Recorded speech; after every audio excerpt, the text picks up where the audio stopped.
On Monday, Red Dwarf blasts off on an intergalactic mission manned by a select crew of, well, take Second Technician Rimmer, for instance. He's a man devoted to duty. Is that a cigarette you're smoking, Lister? No, it's a chicken. Right, you're on report. A man spurred on by ambition. Lister, I have an exam tomorrow which I intend to pass. I know, yeah, by cheating. This is not cheating. Why don't you hand your body in and let them mark that? A man misunderstood by his superiors. And Lister. I try and respect Rimmer and everything, but it's not easy because he's such a smeghead. Lister, on the other hand, has no devotion to anything, little ambition, and is a source of constant surprise to everyone. Lister, not only are you so stupid, you bring aboard an unquarantined animal and jeopardize every man and woman on this ship. Not only that, but you take a photograph of yourself with the cat and send it to be processed in the ship's lab. And the rest of the crew, well, you'll just have to join Red Dwarf on Monday at 9 o'clock on 2.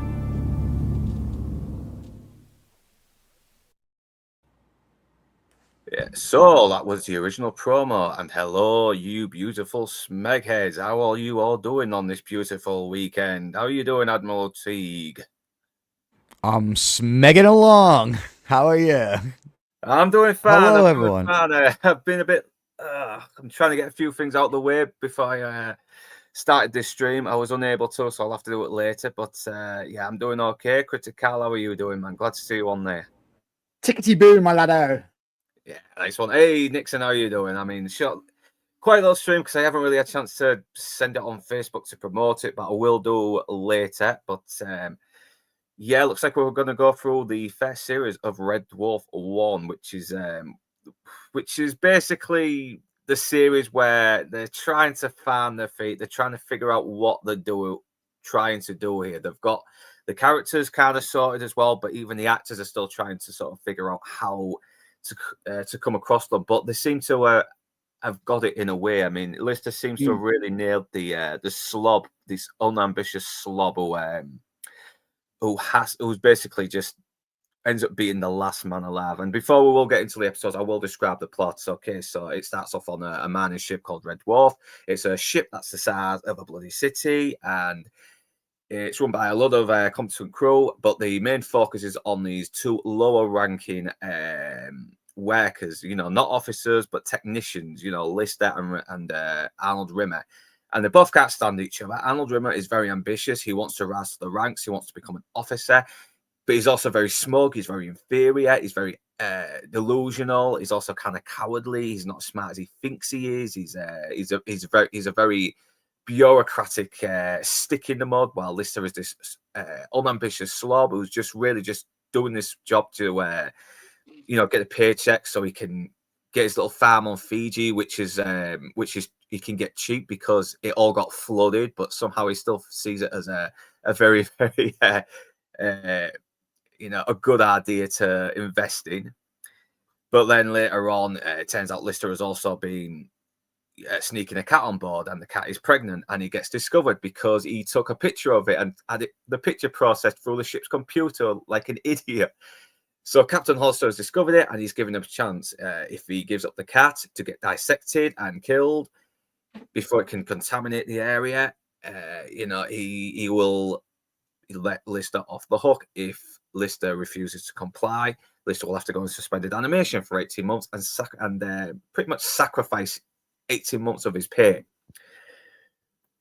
So then Lister decides, no, I'm going to go through suspended animation. And then he goes in, and then years go by, and it turns out he gets released, and it turns out everybody's dead, and it takes a good while for Lister to actually come to that conclusion, no matter how many times the ship's computer Holly keeps saying, everybody's dead, Dave. Gordon, Bennett, Chen, everybody's dead. Everybody is dead, Dave. Not Peterson. Yeah. So then, not Jen Chakowski. I know, yeah, and everyone's dead, including Chakowski, the very smoking hot Scots woman who was making googly eyes at, who he fancied the pants off, but never really had the courage to ask. But also his bunkmate Rimmer is apparently now a hologram, a computer simulation of Rimmer, who died in the radiation leak that caused the crew to die. And it was all Rimmer's fault. He forgot to fucking fix the drive plate. He forgot to do proper maintenance on the drive plate, and everyone died because of him. And now Lister is alone with Holly, who's kind of become a bit peculiar. His ways. He's either making inappropriate jokes like Chichansky won't be much use on the farm now unless it snows, and he needs something to grit the path with.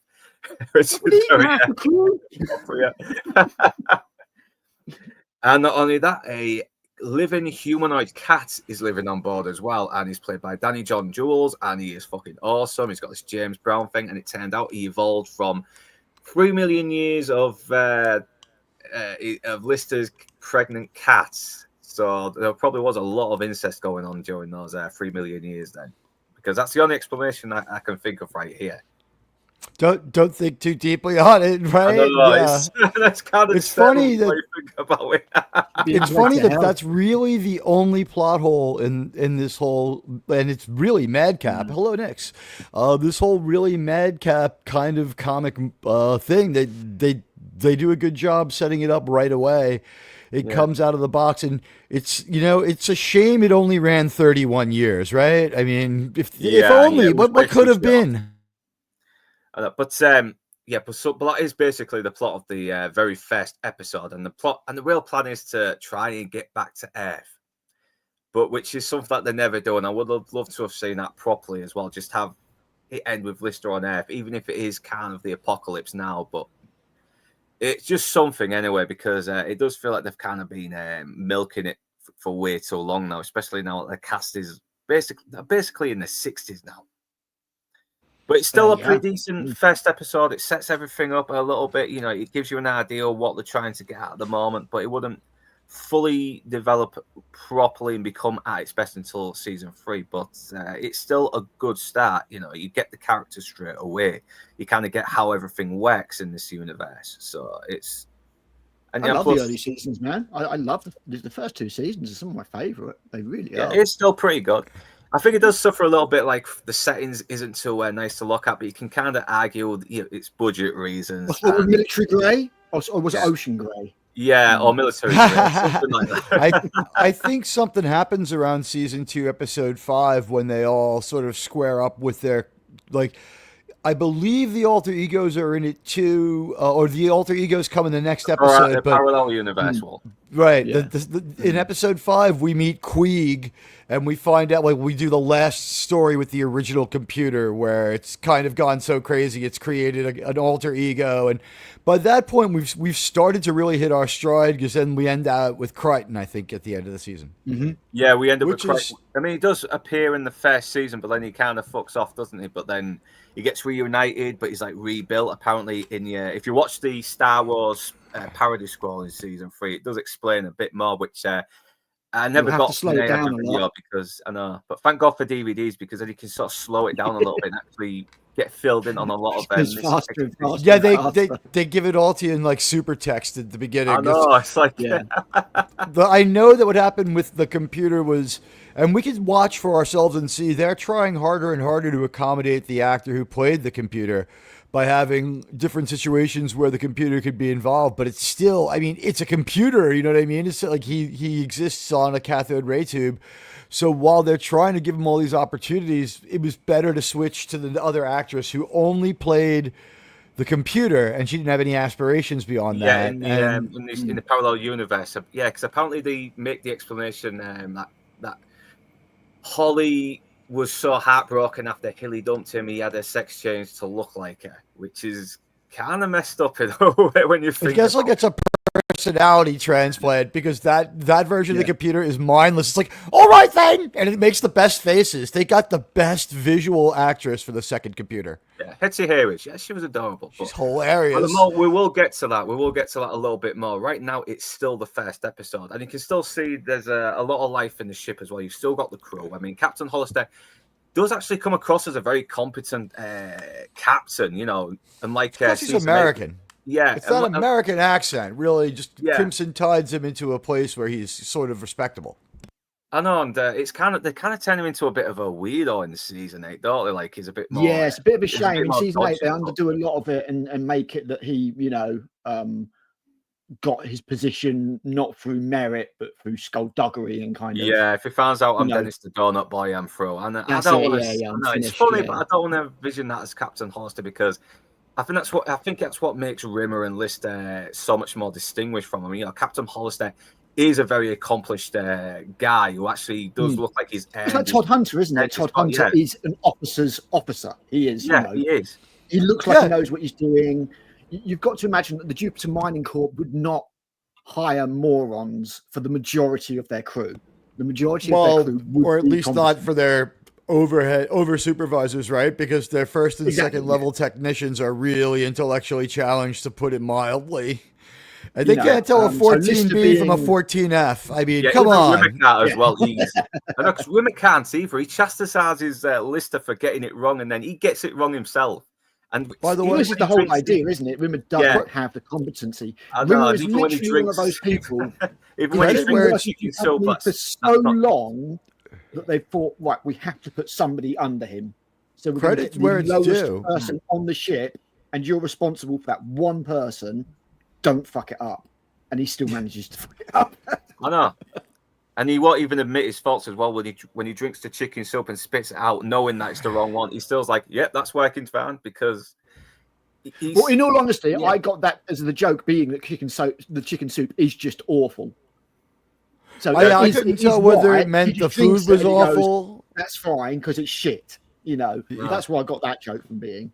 I would hope that anybody could waggle a 14B in a chicken nozzle and get it to unblock. You know, that is, we're talking McDonald's burger flipping level there. Do you know what I mean? So I know, because I got the drinks that it is. I got the term that it is just generally awful, the chicken soup. Because I'm not being funny. I've worked at companies where there was free chicken soup from the soup machine, and it was like toxic sludge. It was like chicken flavored toxic sludge. Chicken gizzard soup rather than chicken soup. So, you know what though? Credit where it's due, though. Look at this show. It did something that we're going to see on something I spend a lot of my time on. But when we see Rimmer, like, he may as well start the conversation with, "Please state the nature of the medical emergency." Yeah. We get the EMH 7 or 8 years before they do it on Discovery. So hats off to these guys. I love this first season because it's like Northern says, they are working out the characters, but Chris Barry is so far ahead of everybody else. He is, yeah. And he makes Rimmer such a memorable character. Yeah. Well, he's one of the writers, isn't he? Sorry? No, some it of the cast one of the writers, so it wasn't. No, are any of the writers in the cast? If he would. I think he would have done a good job writing the episodes, though. But he would have. Chris Barry was a impersonator and a stand-up comedian of sorts. So, someone needs to clear this up for me. You guys know this show more than me. I don't know if it's a hallucination, but Clyden 1, I believe, is the talking toaster. It grew to the point that they made it into Crichton, and then we have a different Crichton. He is, and then somebody else took over the voice for the toaster. So Tony Hawk took over the voice for the toaster. Yeah, and he's one of the regulars. All right, Olympic gold medal for skating, and he's got a X Games trifecta for the half pipe, and he's the talking toaster. And here she is. She's kind of lovely. Yeah. She's Claire Grogan. Yeah, Claire Grogan. Yeah, isn't it? Yeah, I always liked her better than the other actress. She was all right, but Claire Grogan kind of came across as this sort of girl next door a lot more, while Chloe Bennett, if I'm getting her name right, kind of come across as a bit more of this sort of posh totty sort of upper class thing, and I didn't like. She was, wasn't she? Yeah.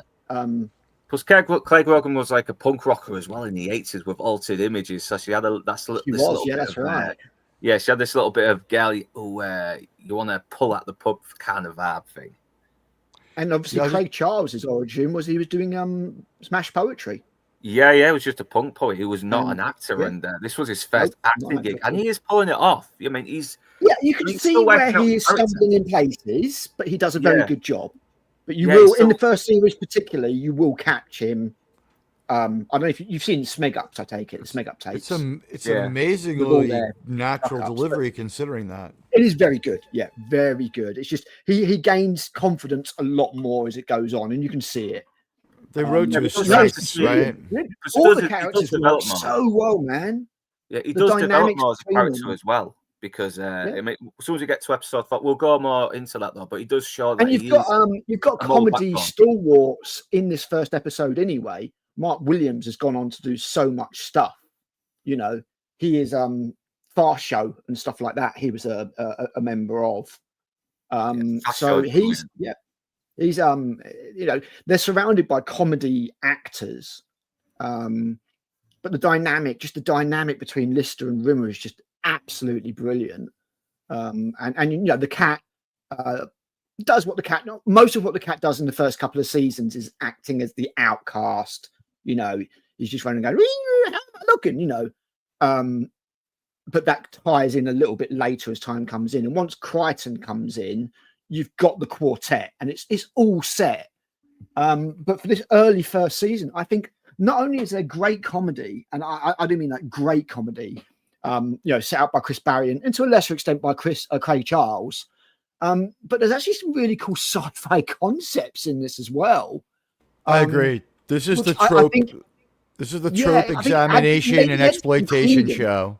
They go after everything that doesn't add up, that gets brushed off in other sci-fi shows, like the time travel episode, where they just all they do is it's very, very funny, but they dwell on one sci-fi paradox that everybody talks about, the grandfather principle of time travel, and that's all that one is. And the cat kind of speaks to that too. There are really good. Someone said that they fell asleep like watching a couple of episodes, and they didn't get it. Yeah, you know what? I could see where that would happen. You have to sort of get the idea of what's going on in the show. Is they're going to go with things we've seen in other sci-fi shows, like the idea of light speed, the idea of, you know, the amount of time it takes to travel between planets. And we're going to dwell on it sort of like a Seinfeld-like comic observation of the plot holes that we've been conditioned to ignore in every other sci-fi show. And that, to me, has always been what Red Dwarf's been about. It's like, remember that episode of Star Trek that didn't make sense? We're going to just dive right into the part that didn't make sense, and we're going to joke about it for a half hour. Which is why when Patrick Stewart first saw Red Dwarf, the first thing he did was get insulted, and he actually went to phone his lawyers to get to sue because it wasn't until a scene made him laugh. He thought to himself, "Oh right, I love these guys. I like this." Yeah. Whose reaction was this? The Doctor Who guy, or was this? Patrick Stewart. Wait. Patrick Stewart's a fucking Patrick idiot. Stewart. Yeah. He's an idiot. I understand why he was angry. This is because he's before dumb. He went completely senile, and we're talking 20 odd years ago. They did. He was on wife number 2 at this point, but not 21-year-old wife number 3 that he has now. It's good that he found love, though. Congratulations, Sir Peace too. Yeah. Anyway, I was just about to say, we've got a new person in the chat. I think she might be familiar. I can't remember now. If you're new, please subscribe and check out more content. Same for my guests as well. So Jenny, Nemo, Anderson. Yeah, Chris Barry does the first 2 audio books, and then I think Craig does the third book. I think it was one of the writers of the show did the third book because I did try listening to that third book, and yeah, Chris Barry, he was so good at doing the audio books. They should have just stuck to him. He gets every character. I think it's Doug Naylor who did Infinity Welcomes Careful Drivers. And then, they both did Infinity Careful Drivers and Better Than Life. Then Rob Grant split up and did Backwards. And Doug Naylor did Almost Human, I want to say it is. I think Doug Naylor was like the one who really carried on after, wasn't it? Or was it Grant? Or was it the Grant? Better Than Life book is brilliant. It's actually a lot more dark than the episode as well. You find out that when they get out of Better Than Life, but their bodies are all emaciated where they've been in this alternate life, and it almost goes like almost sci-fi horror. And some of the stuff that happens in the Better Than Life world is very. It is disturbing. Yeah, it's very disturbing. It is a lot more different. Yeah, disturbing. That's a good word. Yeah. Yeah, we are getting off a little bit topic with the show at the moment, but we'll delve into them. Yeah, I'll just quickly address that comment. Like, yeah, give the show another try. Try to watch the first couple of episodes in order, and then you might be able to watch any of them. If you watch the first 3 or 4, you'll be grounded enough to turn on almost any episode of the first 10 seasons that I've seen. Yeah. No toast, no waffle. Yeah, hello, welcome. Exactly. I really enjoyed you showing us the boom operator and cameraman talkie toaster while I was watching them in your Chrome. One of them was having a cigarette. Yeah. I'm serious. Like, you could see them in the toaster. If you look, especially at the corner, the toaster's chrome, and they've taken care to turn it, but the reflection of the toaster moves a bit. And when you look, if you really focus, you can see it's a guy holding the boom mic over his head. You can see his arms are over his head. It's the only reason I can think of that it would be like that. And it's perfectly positioned for Lister. So, yeah, if you look at Talkie Toaster, you could see our crew, our film crew. Yeah, and I think this is the first episode that way we see the toaster as well when he's taking the piss out of Lister for not being able to sing. But before we move on to this episode, final thoughts on episode 1. I think it's a very good start. You know, we're getting the hang of it. We're meeting the characters. We're establishing what is happening now and what we are in store for later on. Actually, no, we are not knowing what's going to happen next because now they're isolated. They're 3 million years into the future. We don't know if Earth is still there or if it's there's a new life form that's taking over. But the plan is to get to Earth, and we're basically seeing what happens next in the second episode. And this is where it does start to show we're getting a bit creative now, Future Echoes, because now we've got Lister and Kat. They're supposed to be going into stasis for a while, you know, and so they can turn the ship around because it takes like years for the ship to turn around for some reason, maybe because it's so big, which makes sense.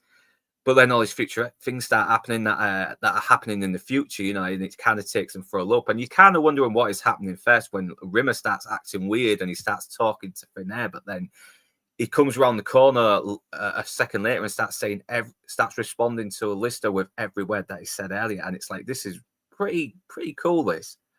And then we also get the storyline where, you know, where the cat breaks his tooth on the robot fish that's been set up earlier, which becomes a pivotal plot for Lister to try and cheat Death, which he ends up doing, but then it turns out there was a big misunderstanding. But, it's easy to cheat Death when you were misidentified as the person getting killed. Yeah. That's all right. Fun. It was a good little point you put up anyway. You know, we will talk a little bit as well, but we try not to let it. Oh, don't worry about it. Subjects as well. That's all they say. But thanks for bringing out your points. Yeah, just keep the chat. It's all good. Well, yeah, we're here to celebrate the first season of Red Dwarf, and as I said, I have a massive soft spot. That line fucking killed me in the episode 3, season 3. It really did. It's such a good line. Daddy, how you doing? All BBC programs shut down until the immigration department gets that cesspool under control. Yes, please do. We're going to co-sign it with you, Trump Daddy. Yes. And, you know, greetings to my fellow person from Queens. Yeah, full of toxic. And we don't talk about the American version of Red Dwarf ever. Well, I'm just reading Demon Knight's tweet here. Give me a second. Follow Toxic tweet. I know shit about the show. I've watched Orphan Black. I need to watch that because it's it's back when Titania Miscellany woman was actually pretty good before She-Hulk. She went all libtard with She-Hulk. So I don't know what choice she had after coming out of that show. Like, she literally crawled from the wreckage of that show the way her character crawled from the wreckage of the car 5 minutes into episode 1 when she was already She-Hulk. No character development. It was just thrown against the wall. Tatiana Maslany, that's it. Yeah, Professor Atul. Oh yeah, how you doing, man? Let's see. Hey, Professor. American pilot was. The other great thing about sorry, I've forgotten. The other great thing about Future Echoes is it's got that really clever sequence where Lister and Rimmer are talking out of time with each other. Yeah, and I was just trying to say, shut up. What I was trying to say before I was so rudely interrupted, and Lister's just wondering what the fuck is going on. But it's so well done, though, man. But you think about they must have had to memorize that dialogue and technically do it twice, capture exactly the same mannerisms, but have a completely different thing talking to you, you know? So the delivery was a little bit. We get more of an insight into what kind of person Cat is as well. Like he's willing to stay behind and die alone just so he doesn't have to sacrifice his suits. Yeah, I related to that. He's willing to cut off his leg and just take the pocket square. As long as two suits is death, and just to get more suits, future Lister, you know, with a beer bottle attachment on his hand and everything like that, and it's just great. I mean, The way I would describe the early episodes is they are basic, they are kind of crude. Yeah, the sets kind of look like crap. It hasn't got any of a budget, and you haven't got the established character traits. But at the same time, I feel like it's a lot less formulaic than Red Dwarf becomes as time goes on. Yeah, it did get very much to the stage of you're just waiting for the next Space Corps directive of the week kind of thing. Do you know what I mean? And these early days it's still a very weren't creative like episode, that. isn't it? I mean, and it's one of my favourite episodes, dude. Yeah, and I don't like the fact that even old Lister This is a great episode. Yeah, I don't like the fact even old Lister was willing to sort of like give Rimmer shit. Old Lister was hilarious. Yeah. Old Lister was hilarious. No, he punks Rimmer by disappearing. He Back to the Future's out of existence. He's like, come over here. I've got something very, was that what the deal was with the metal hand? It was for opening beers. I didn't realize what that was. That's hilarious. That's hilarious. So he's evolved. He's like, it would be better if I got rid of my arm and got myself a bottle opener. I'll be better off. And that's the kind of thing that Lister walks around wondering out loud all day because he's, although it is Rimmer's fault that the ship is where it is, Lister is kind of equally responsible for all the problems. He has it's like 70-30. He's caused a couple of these problems himself. Yeah, he blames Lister as well for being bad at his job. It's like, listen, you fucked up the job, mate. It was your job to try and learn how to. Yeah, that's it. Yeah, exactly. You almost didn't drive the drive plate properly. Yeah, I love the captain was the captain caught it. The captain caught it like really 1 minute too late, right? With Rimmer's hairstyles.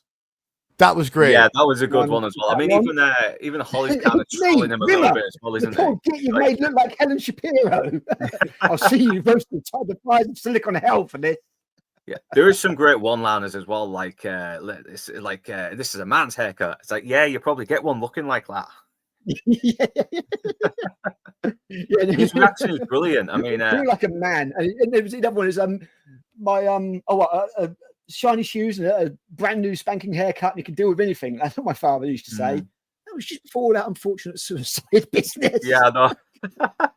Yeah, I love Kat's as well. I love Kat's reaction to seeing the dog as well. Is like this is the first time he's seen what a dog looks like, and his first instinct is, "I hate this thing. I hate it." Yeah, and Lister gave Rimmer the memories of Lisa Gates causing the problems. Yeah, that's a very emotional episode as well, and it is kind of one way. It's a good episode. That's great. Yeah, Lister kind of messed up there, but we'll get to that when we get to see. And that's also the one with tongue-tied in it as well. Yeah. What I love is when they see when Kat sees the picture of the dog. It's everything else you guys said, but the other thing is like. He's not ready to come to terms with the idea that he can't kick any dog's ass. Like he's got a lot of he's still a cat. It's one was like, well, if I ever see that thing, I'll kick its ass or whatever it is he says. And he does a very decent American accent, but I don't think he's one of us. Yeah, he's British. No. Danny John Jules is British as fuck, believe that. And he was just a dancer as well. He was not an actor. Yeah, but Queeg was his acting instructor, right? Yeah, isn't that how Queeg fits these in? Dancers on. I mean, same thing for Cat in the American one. They just had these really cool, graceful dancers that had this charisma to them, and it fits the character as well. Cats should be like a little bit like James Brown in a way, like sort of. Sure, yeah. He's got a bit of Little Richard in him too. He's very performative. He's very vain. The zoot suit, everything. I think this is like Cat in his best outfits though. The zoot suits. There's just something cool. My favorite is the champagne pink tuxedo. Yeah, he can wear the most retarded shit, Cat, and still pull it off. Yeah. No, it's good. But he comes back as God. He's supposed to be like this dignified. He's supposed to be this dignified cat god, and it's kind of like they're trolling the play Cats while they're playing around with the sci-fi tropes.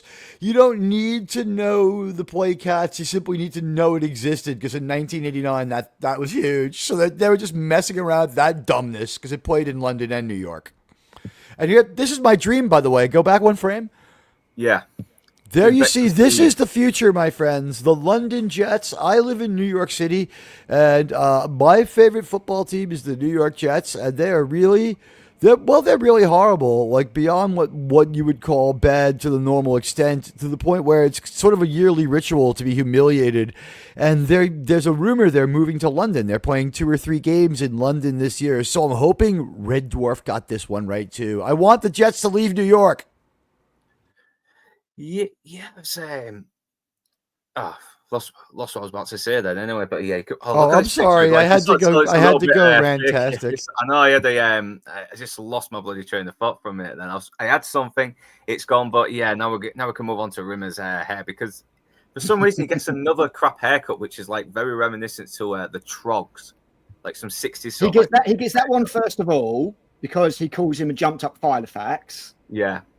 And then he gets the later one later, which, if I remember correctly, is like a John Lennon Beatles bowl cut, because he says, "You're a goy, Holly, you're a goy," and he's like, "Oh, you what? Yeah, you heard." And then when you see him again, he's got that bowl haircut on.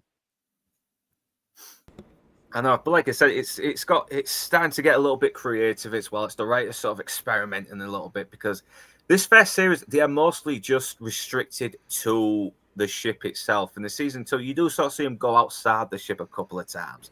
Even in Better Than Life, even though they're inside the ship, you're still seeing them in a different scenery that's not the ship. Yes, yeah. But it's obvious you can still see the budget limitations on it as well, and the work with what they have. But somehow it's kind of gives it a little bit of personality, the low budget, because at the end of the day, it's just us getting to know these characters mostly, isn't it? Yeah. I know. So yeah, final thoughts on Future Echoes. Yeah, very creative start to the second episode as well, and it shows that it's gonna have a lot more creative stuff in the future. So we will. Any last thoughts on Future Echoes? I just say, you were on about Cat versus James Brown, I think, when I went rantastic on the episode. But yeah, I said all I had to say about this one. Real good, showing us where they're going to go, because they're grabbing onto like an established sci-fi trope that kind of always goes unanswered, which seems to be what the first season does. Yeah, I think Red Dwarf kind of does a good job with the site with time travel more than most fucking movies or TV shows. To be honest, they actually find a way to get creative with the time travel concept, whether it's a backwards, where it's an F, but everything's going backwards, something like that. It's brilliant. They do have a backwards world where people are like, I'm very afraid of what happens if I try to drink anything. That was pretty funny. And they're also, when they meet their opposites, but I feel bad. Did you have any more to say about James Brown and Cat and like his persona? Because I did go rantastic there on you. No, I don't think I have anything else to say. I will say this about Cat. He's a character that never really affects the plot. He's just someone that's good to have around in the show, like a cat in a way. You know, a cat. Which is unfortunate, because one of the deleted episodes that was meant to be in season 7, I want to say, revolved around the cat and him finding a lady cat. Yeah, I kind of want to see him get there once. I mean, because he's got all this charm and he's got no hot women cats to lay it on. So yeah, but yeah, he never really gets to do anything. There's never, even in the more recent episodes, he is just a hanger on, as it were. It's a bit of a shame, because he would have had this episode completely devoted to him. And I think it, because obviously you get it in the Promised Land, the last special that they did, where they find the other race of cats. The ones that followed the other half of the socks or whatever it was. That's right. Yeah. I had forgotten about that. Yeah, he never really got to do much.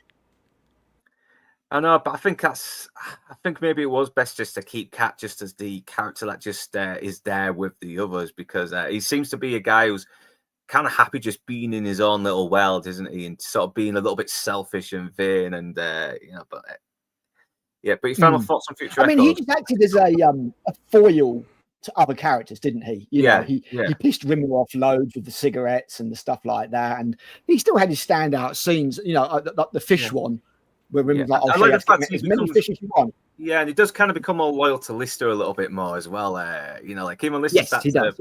Become a bit more friendlier as well, especially in the latest. He definitely tolerates him more than he does Rimmer.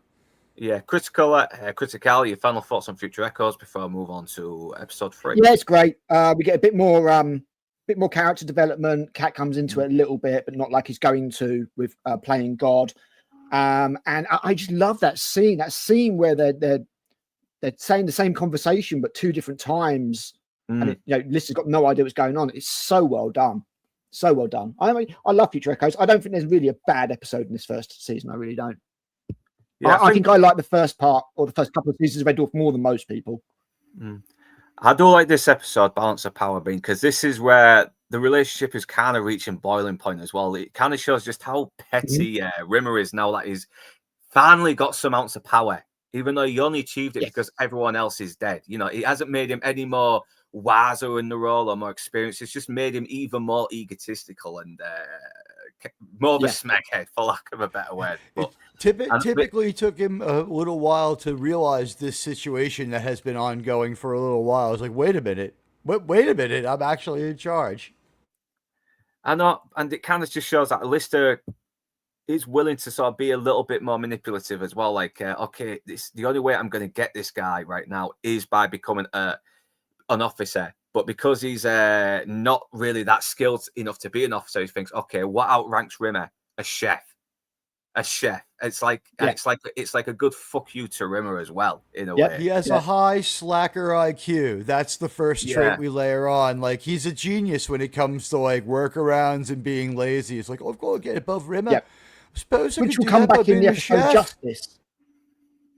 You know, in the episode Justice, the reason he'll get into trouble is because he is the one who could have applied himself.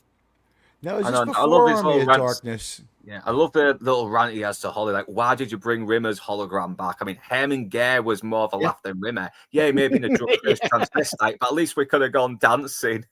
Yeah, right. I mean, he made Herman Goering sound a lot more fun than Rimmer. I know. And here's another joke they do first. We get this a couple of times later on down the line where we have the arm that does not belong to the rest of your body that does not want to cooperate. Yeah, by Mark Williams as Olaf Peterson, and he's just attacking Rimmer. It's like you kind of want the arm to win a bit more, don't you? Because he's been such an arsehole throughout this episode. You know, you kind of.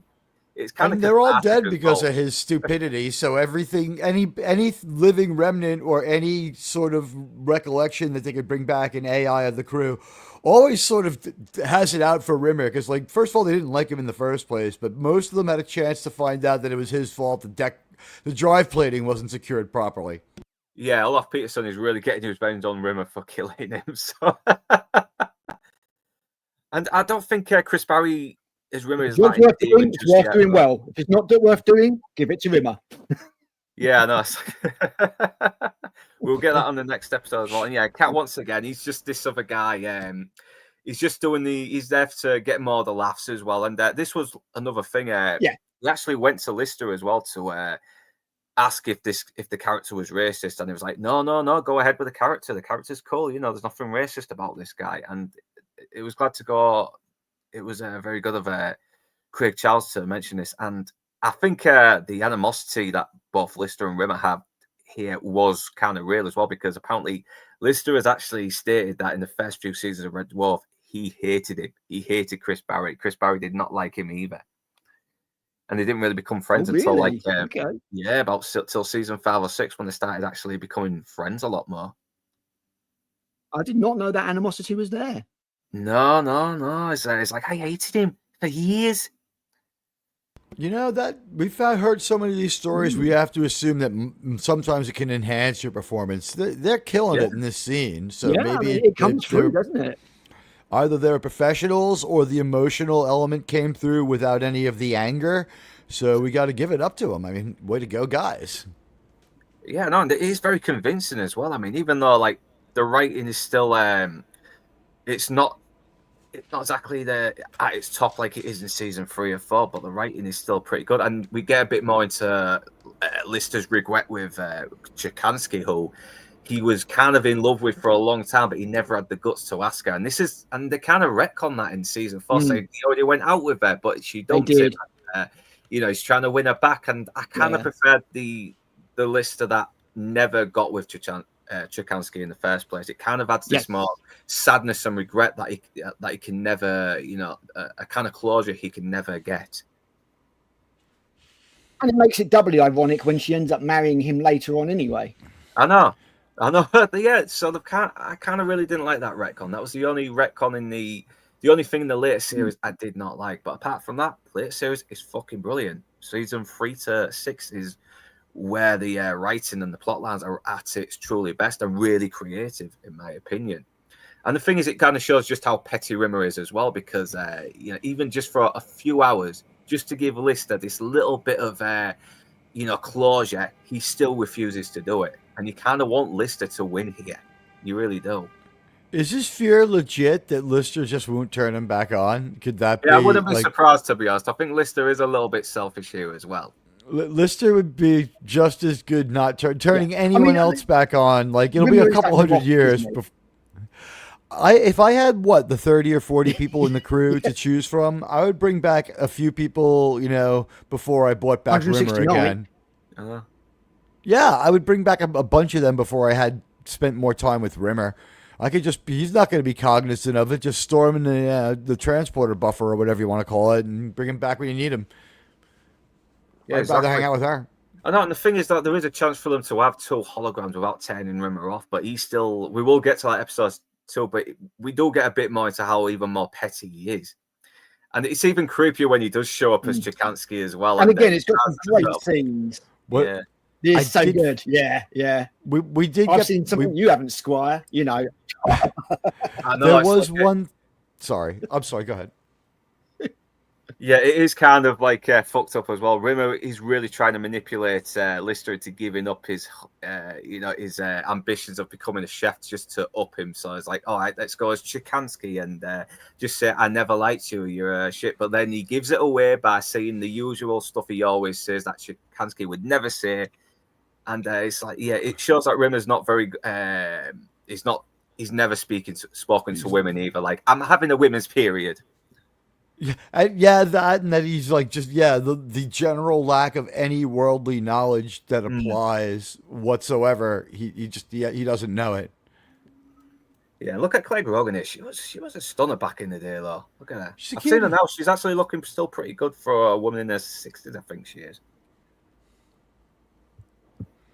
I wanted to mention really quick. We didn't take a moment to talk about it, but.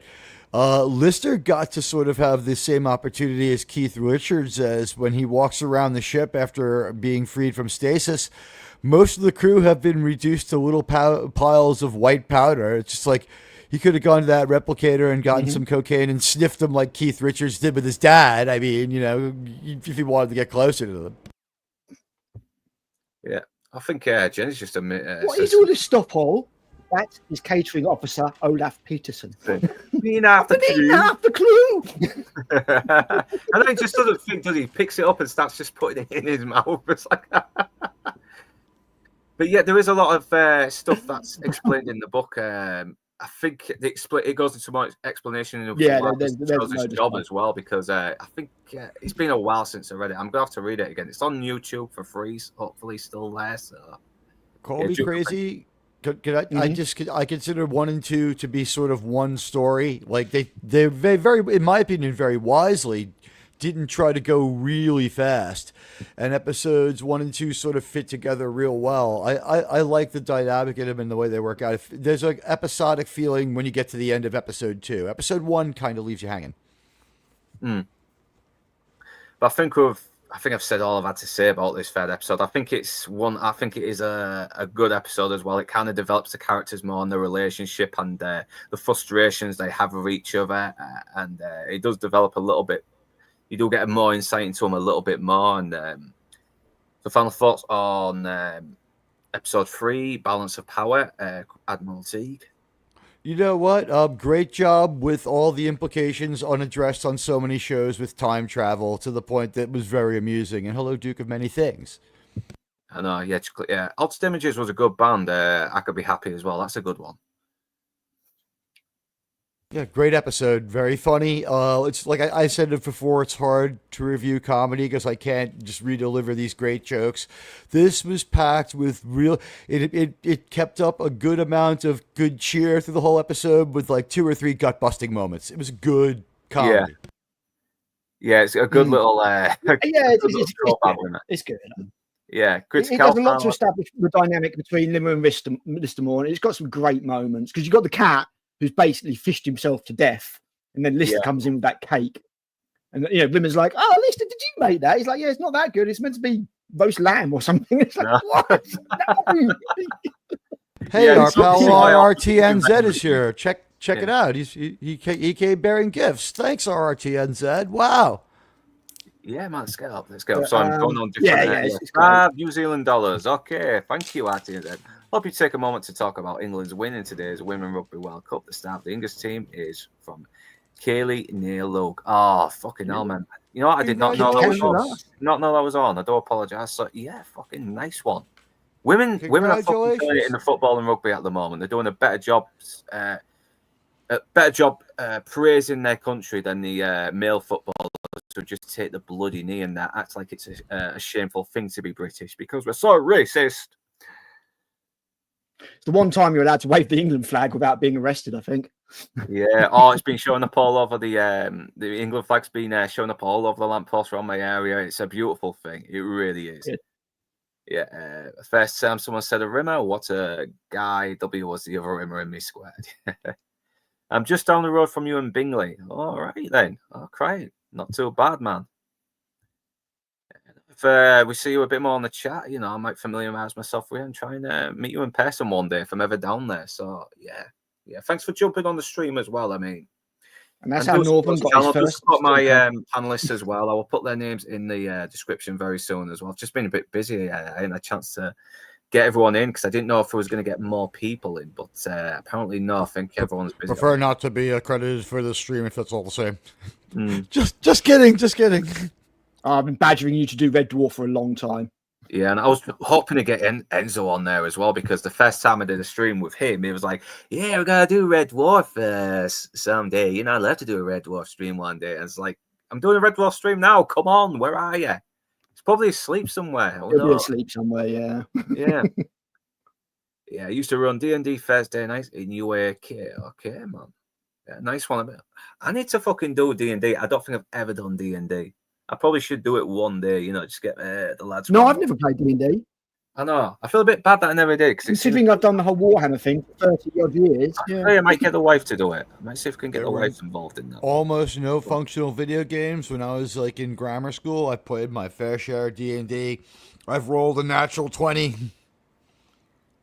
Nice one. And yeah, thanks for the sub, man. That is very appreciative.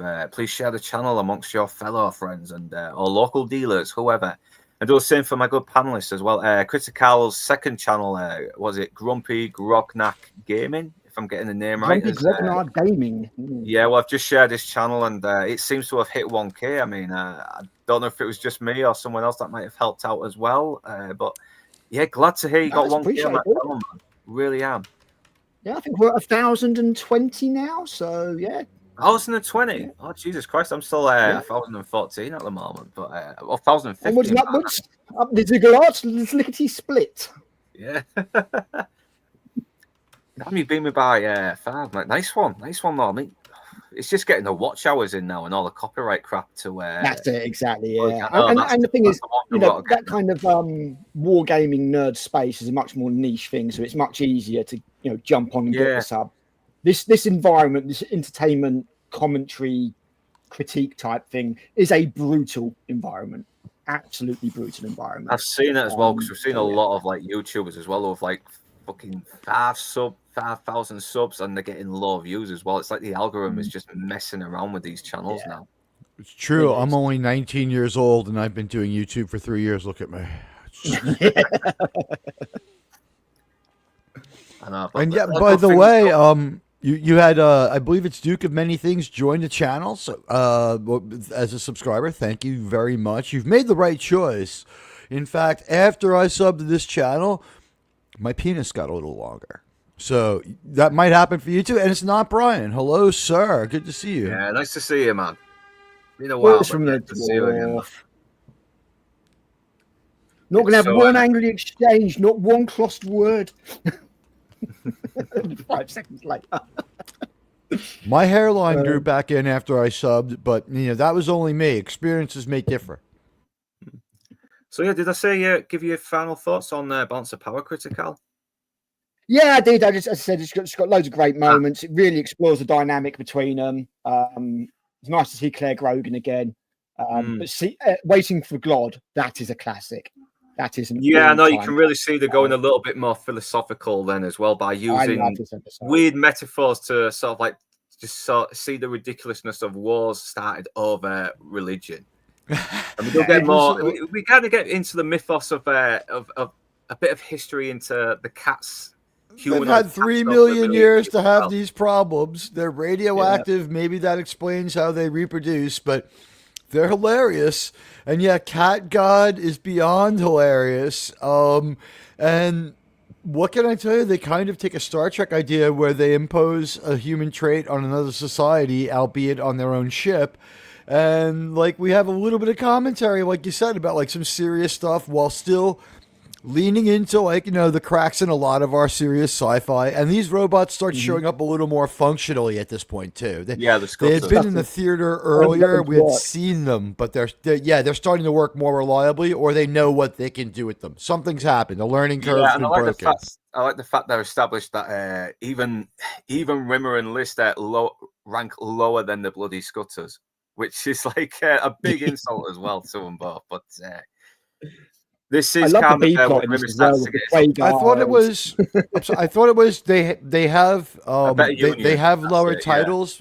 Yeah. They have lower titles, but they have better working conditions because their union is so much better. The robots.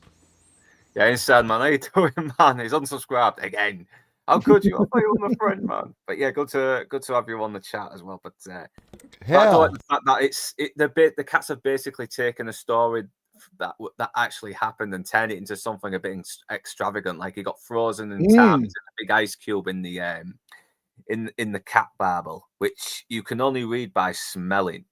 And it's like so you smell it, and the words suddenly form in your brain, which is kind of a clever idea, a very weird idea, but I kind of like. And they used his laundry basket as the holy book. Yeah, 7. I think what this does very well is at the risk of offending any religious people, it does cast a light onto the dangers of believing just any old laundry list nonsense and the problems that it can cause with wars and things like that. You know, over whether the hats were. And it does blue or red, I think it was. And they were supposed to be green, or it was green and red, and they're supposed to be blue. It's one of the two. Yeah, it does also establish that Lister does have has a bit of humanity as well, because he does say that he wish he could tell the cats, you know, that it's all been a misunderstanding. You know, you don't need to kill each other as well, and he feels very, very responsible for it as well. All he did was protect his cat, and how was he supposed to know? 3 million years, a load of people would die just for him. Because he used it to line Frankenstein's bed. Yeah. So yeah, yeah. I mean, I love this episode as well. It's got loads of really great stuff in it. And I think this was also the first time preserved remains of a Quagar warrior. This is the first time Rimmer becomes a bit obsessed with looking for aliens, doesn't he? Yeah. It's all absorbed in this. Lister knows it's a garbage pod. Because Rimmer says you can't go in there till it's been dequarantined, you know, for radiation or whatever. And Lister just goes in there and works out it's a garbage pod straight away, and then doesn't tell Rimmer. So Rimmer's doing all this. He thinks he's discovered like the find of the millennium, and the whole idea is that Lister really has. He found out he's the cat god, and you know, Rimmer's so absorbed in what he's doing that he doesn't care, and it all comes around to bite Rimmer on the arse. And as Duke of Many Things says at the end, in the end credits, you just get that brilliant beat where just the music stops. He goes, "It's a garbage pod," and then it goes again and it stops again. It's a smacking garbage pod. It's great, it really is. The concept behind the episode. Sorry. No, sorry. I just love the ridiculousness as well. Like you know, the god has to have, you know, the donut on his head and the golden sausage, and when he shows up with that plan, man, and the music goes, it's comedy gold. It really is. Yeah, and it's even like because the cat priest can't see anything, so he's like, "Burn my hat! Burn my hat! It's a sign of the lies." Yeah, and then it's like, "Oh, I brought my hat," and literally just takes it back off the cat and puts it in his head. He's like, "Oh, it's a miracle!" And he just dies, doesn't he? It's blind faith. It's there's some clever stuff going on here, and that's one of the reasons why I really love Red Dwarf, because underneath all the comedy and stuff, it does sometimes say things. It really does. And yeah, it's great. Yeah, is it him? Is he wearing the holy donuts and the great sausage? He's like, yeah. Does he look like a king? And Lister's about to batter the cage. Like, yeah. Yeah, this is the so what most you're saying, far out. we need more of a cat society, or we see some more of cat society. Yeah, it does sort of establish a little bit of history with the cats as well. Something we never get to delve any more deeper in later on until probably the Promised Land, which would be. It's the story of the Romulans. It's the story of the Romulans. It's Star Trek. They're teeing off on Star Trek, and it's hilarious. The cats are like the Vulcans. Half of them go away to follow, what is it, the Lost Sock or something like that? So they're like your Romulan cats, and they're playing games. Also, it kind of relates to a Season 7 TNG episode where the crew kind of de-evolves into animals. So... they're ahead of the curve on some Star Trek stuff, and they're commenting on other Star Trek stuff. So, again, they've gone with like more serious, heavy science fiction, and they're making light of I guess what we call the spaces between the notes. If this was music, it's like the about half of this didn't make sense, so we're gonna have a good preposterous time with it, and this episode succeeds wildly. Yeah, exactly. Yeah, exactly. So, yeah, final thoughts on Waiting for God. I mean, it's a very good philosophical episode as well, which which goes to show that Lister is a bit more human as well. That he is a good guy. He's not just a slob. He does have a conscience. Yeah, there's some good humility shown here, where the way that he wants to make the priest's last moments happy ones. Do you know what I mean? Yeah, I know. Like, he gives him this false hope before he dies as well, and it is kind of heartbreaking. Yeah. The cat goes back, and the cat goes back to being a selfish asshole. Going, did I ever tell you about my investigating? Investigating feet. Can't change. But you also get him trolling fucking Rimmer as well, making him excited to see this Quagar warrior, only for it to be rotten shit. Isn't the cat? The Cat Pope is another American, right? Do we have another American voice as Cat Pope, where he's just like, I'm the last one who's the keeper of the flame, our religion, our ancient belief. Yeah, he has a bit of an American accent, I think, but that character's hilarious. And like you said, it's a little bit, even though this is a comedy, when that character dies, it's slightly sad. He's like, you spent this whole life on bullshit. Yeah, waiting for God to return. Yeah, and he does seem like a very nice old guy as well. It's very unfortunate, but yeah. Waiting for God, final thoughts. And you do get to find out about Cat's parents as well. Yeah. Have you already got your final thoughts out on Waiting for God, Critical? Nothing more to say than I already have. I love this episode. Then we move on to confidence. I'll be there in a few minutes. That's my final word on Waiting for God. Well, yep. We are now on to confidence and paranoia, where Lister has tried to look for Chikansky. Has been getting a little bit. He's grieving over Chikansky, but then he goes into reading the diary. But then it's in a room that's contaminated, so he ends up getting ill. And it's a really advanced sort of like radioactive illness as well, because it makes a lot of his fevers and hallucinations actually come physically alive.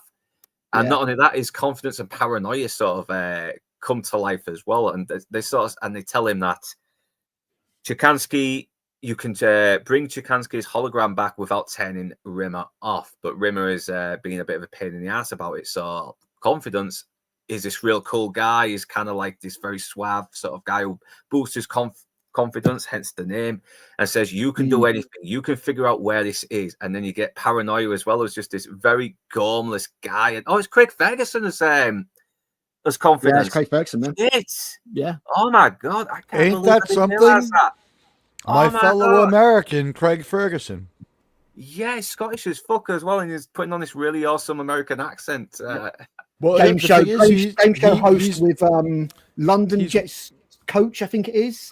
All the things. He's one of us now. He's an American.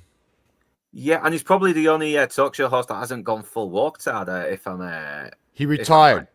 He retired. What he did was he retired, but he retired at the opening wave of the woke stuff. Like, he saw it coming, and he was like, he never jumped out and gave us an indication what side he was on. But right before he was left the air the last year of his show, he had gotten an early American super patriotic flag ensign tattooed down his forearm. So he was very, very, pumped up about being an American. So we all loved him for that. And, he had the double length opening of his show. His monologue was twice as long as everyone else's, and he was hilarious. And, he left us with nothing but good memories. He's still out there somewhere, but he's not telling people how to live and doing the late night thing. Thank God. Yeah, no, he was right to as well. I mean, he got out while the going was good. So yeah, top marks to him, man. And he always came across very charming as well. He never came across like an old lecture around the attractive Hollywood stars. And I think this is why I didn't recognize him, because he looks a little bit more chunkier there, doesn't he? He's still got that. He's got this little bit more bulk to him. Yeah, he does look a little different here. But yeah, you know what it was is that Craig Ferguson, as a talk show host, really quickly he generated enough of his own original humor that was not dependent upon current events, politics, or news without having to. He was just so damn funny and had so much in his bag of comedy that the amount of politics and current events that trickled into his routine was far less than anybody else. He didn't need it. He was too funny. Yeah. But this is a very good episode as well, though. I mean, because I do like Confidence. He's awesome, even though he ends up being a bit nuts, saying like, "Hey, you don't need air to breathe. What tells you you can live without it? You can't live without air. Someone trying to hold you back." You could tell he wasn't from America, but it was a great New Jersey accent that he was doing. It was like kind of like the Northeast New Jersey style accent. It was perfect for this character. Yeah. Yeah, he was in Blade 2 as well, Danny Don Jules. Yeah, he was in Lock, Stock and Two Smoking Barrels. And was he on Lance's streams, Artie? I'm going to have to ask him about that. One. That is awesome. Totally if he is. Yeah. Oh, man, that would be really cool if he did as well. I'm going to have to ask him which one it was on. If it was a surprise one, then yeah, I'll have to see if he can remember it, because I know he had like a bit of a brain hemorrhage some years back as well, and it sort of affects his memory. Conor Mitterman actually asked about. Yeah, I just found out Mark Williams has got motor neuron disease. I had no idea. Oh man, that is sad. Yeah. That as well. Very, very funny guy as well. Cure for that. Sure. Mm. Yeah, Lee Combs diagnosed about a year ago. Yeah. Oh, which episode is he in Blackadder then? Yeah, Danny Dodd. Yeah, Maid Marian and the Merry Men. That was a good show, that, with Tony Robinson as well. That was a very funny little kid show. I like that. I like that. That's going back some years, that. I don't know if it's the best episode, but I do like it, though. And I do like the fact that Lister Rimmer is becoming a bit more petulant as well. Like, he won't allow Lister to... he won't give Lister the location to the disc, because Chikansky's a high-ranking officer, and it's him being lower rank again is just too good to... He's just not good on it. It's not good for him. Well, I think not only that, but he knows that, Lister will want to spend all of his time with Kachansky. Rimmer will end up, completely alone again. So I think that neurotic part of his personality cannot stand the idea of being abandoned again. Rimmer is actually genuinely, especially we find this out as time goes on, an absolutely fascinating character from a psychological perspective. Yeah, the next episode really does start to give more context to him and does humanize him a little bit more, because he's mostly just been a bit of a petty arsehole these last few episodes. But he's a very funny petty arsehole, thanks to Chris Barry and his impeccable comedy time. And because you can see he's just having fun playing this absolute stick in the mud. He just won't let anyone have any fun. He's loving the fact that he's the higher ranking officer in the ship, and now he's really taking advantage of it at every chance he can get. Chat. But yeah, we haven't mentioned Paranoia really throughout the stream as well, and God, he is so gormless as well. You just kind of don't want to look at him, and he's so mean and nasty and spiteful. And it's like represents depression as well. Constantly telling him you're not good enough. Self-loathing. Yeah, exactly. Self-loathing, exactly. So from that perspective, again, there's a psychological, there is something a little bit deeper underneath all of this. That, you on the surface, you're like, yeah, it's just comedy, but it is looking into, because you got to think like somebody like Lister is going to be you know, as much as he tries to hide it, he's going to be depressed. And you see that at the start of, I think this episode, because he's watching those sad movies and stuff. Because Holly keeps interrupting him to get him to wipe all of Agatha Christie. I know like, that Holly was basically read. Yeah, Holly was basically read everything that's available. Yeah, so he has to erase his memory so Holly can read all the books that he's read already and not bother Lister what was watching his movie. And he erases his memory. It's like, okay, I've done it. It's like, you done what? Erase your memory. When did you do that then? It's like I've read everything there ever's been written. You know what the worst book ever written was? Even when he fucking goes to another room to finish off the movie, he still gets interrupted. It's like, what the hell? Poor bastard. But some more great character work. You know, there's some great stuff. I don't know that I would say this is my favorite episode out of all of the first season. I think that may well be either, you know, the next episode or Waiting for God, but it's still. I don't think there's really a bad episode in season one. I think I would put Craig Ferguson at the bottom of it. Yeah, Craig deeply Ferguson offended as a New Yorker by this portrayal of Americans as being dumb. And no, it was great. You're right. Yeah, I like how psychotic confidence is as well. And it's like, I killed him. You killed him. Cha-cha-cha. I just threw him in the grinder and floored his bizzle in a space. It's so cool. Who told you need oxygen? Yeah, some lowlife trying to hold you back. I'll prove it to you. I'll take my helmet off. And he basically gets, and you can sort of see confidence is overconfident as well with the whole concept of not needing to breathe in space. Yeah, he's a literalist. It just shows that you do need those balance of those two personalities. You need to have caution, but you need to have, you know, the confidence at the same time. And it's great. Yeah, it really is. Yeah, and it ends up with Rimmer being the biggest arsehole as well. He just kind of has a copy of him in the area where he would had it. Yeah. And and it ends on a pretty sad. Put a copy of Kachansky's file where anybody could find it. Yeah, I can no longer. Now you've got it in stereo, baby. Yeah, Camille, that is a good episode. Oh, we will get to that in there. We'll get to that. Great episode. That is so good. That is such a good episode. Season 4 had some fucking bangers. They really did. So yeah, final thoughts on Confidence and Paranoia. I think you've already mentioned that Critical, so I will move straight to Admiral Teague. Once again, we see that Americans are inherently funny through the eyes of British people. It was hilarious to watch these American characters that they made. They're not Americans, but they're American characters. And to see them through the eyes of a different culture. It was funny outright to begin with, but that gave it a little extra. I thought this was a very funny episode. I enjoyed it. A+. Yeah. So yeah, we move on to Me Too. Here we go. Here's a second. We were years early on this one too, by the way. Hashtag Me Too is like 25 years in the future. Way to go, Red Dwarf. The show about time travel that delivers. Yeah, Rimmer's being a toxic male towards himself. And once again, some of the stuff in the book never made it into this episode is brilliant. Because the book is mostly opposites. Yeah, the book is mostly the same, but with a few little alterations and a little bit more backstory. Yeah, it's just got a few bits. You get to find out more about their life before they joined the Red Dwarf. Me Too is a second Rimmer, each right? episode's got a bit more. Me Too is a second Rimmer. It's not their female opposites, right? No, it's just a second Rimmer. Yeah, it continues. The parallel universe is the female opposites. Yeah, that's on season 2 of the parallel universe. But right here, it's right after we. This is an earlier version of Rimmer. So this is a Rimmer before all of this season's experiences.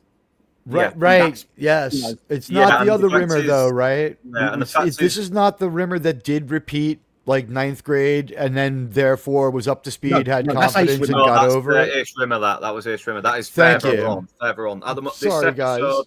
This episode is basically continues on from the first one, where Lister looks like he's going to finally get a break from Rimmer because Rimmer's going to be hanging out with himself. But it turns out that Rimmer can't stand Rimmer.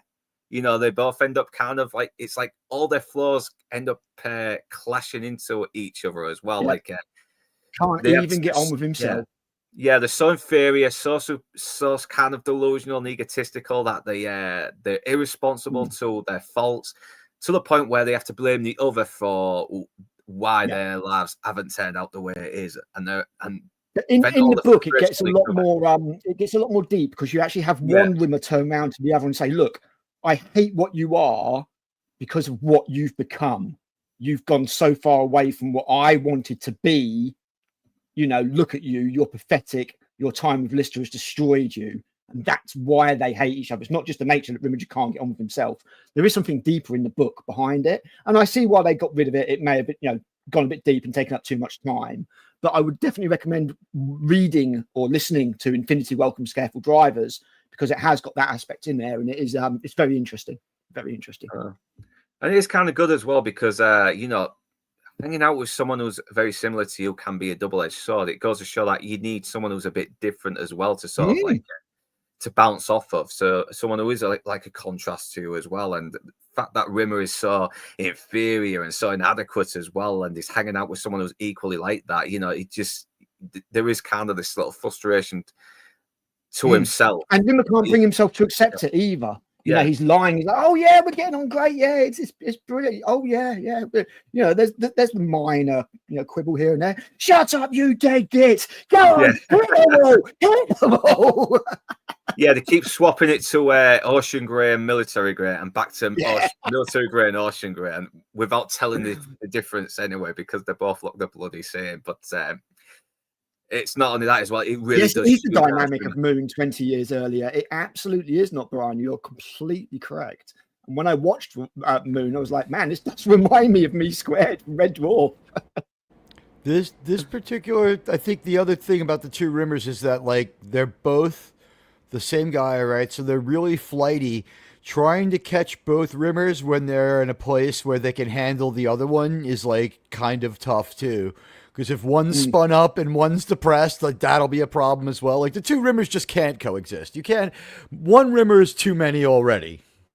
Yes, yeah. Yeah, no. He was never meant to one Rimmer is already one Rimmer in office. Right? I mean, not for the show. He's comedy gold. But I mean, in the idea of, like, the world and those around him, like, one Rimmer is just more than enough. Like, if there was no ship could have even gotten that far and blown up, but with two Rimmers. And we get to find out so much of his neurosis is based around one trip to the captain's table, and that, okay, he and not getting left back. Because when to be fair, I had no idea that gazpacho soup was meant to be served cold either. So yeah, I think it does sound like a very Spanish classic thing that classic people should know, not working class plebs like us. So it's. But it does, once again, you do start to feel a bit sorry for him. It's like, okay, maybe he's not really such a bad guy. There is a humanity in there as well. Even Lister kind of, even though he kind of trolls him a little bit, he does kind of feel sympathy for him as well. He kind of helps him get through it a little bit as well by having him. Yeah, he does. Yeah, Lister is good for Rimmer, and Rimmer is good for Lister. They are good for each other. They might not think they are, but they are actually good for each other. There may have been no going forward with an unredeemable Rimmer. Like, we had, like, really spiked the football, as we say in America, and ground him into dust as a character. If we didn't give him a little bit redemptive to make him worth watching, you know what I mean? It was a good decision to kind of enhance his humanity while keeping him just as funny. And man, is that the best salute in any space service ever that they have here? Yes. What I love is he's got an even longer one that he was for special occasions. You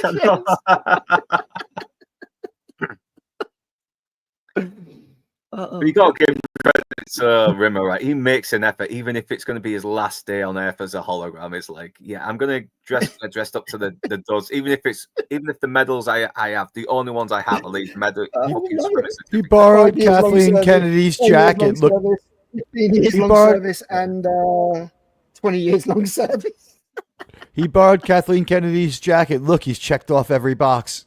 You might have to talk to Enzo about that inside, man. I think he'd happily do Love Island. He'll make that shit fucking watchable. He probably would. He's probably a fan. I would make that stream TV program. He loves crap 11 TV. minutes and 11 minutes 02.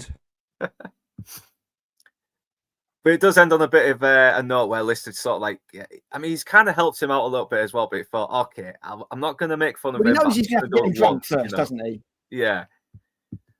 So he gets him drunk first of all, and then he gets him to spill his guts about gazpacho soup.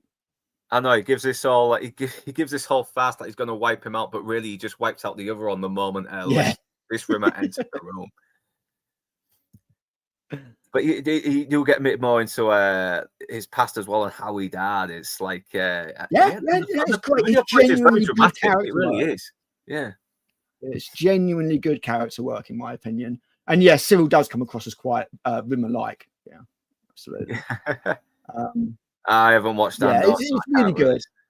But it's and you find out more about his childhood later, and you find out why he was just as messed up as he is. But I think redeem Rimmer a little bit in the last episode was really well earned because we've kind of been building up to him just being this total arsehole throughout the series, and then we see him gain a little bit of humanity, and it ends there. And it's kind of the better for it, and it would lead to a little bit more, the writing would improve a lot more in the second series as well. They'd start to get a bit more creative. They'd go outside the ship if they had to. I mean, still not in the same league as like series 3 to 6, but it's kind of getting there.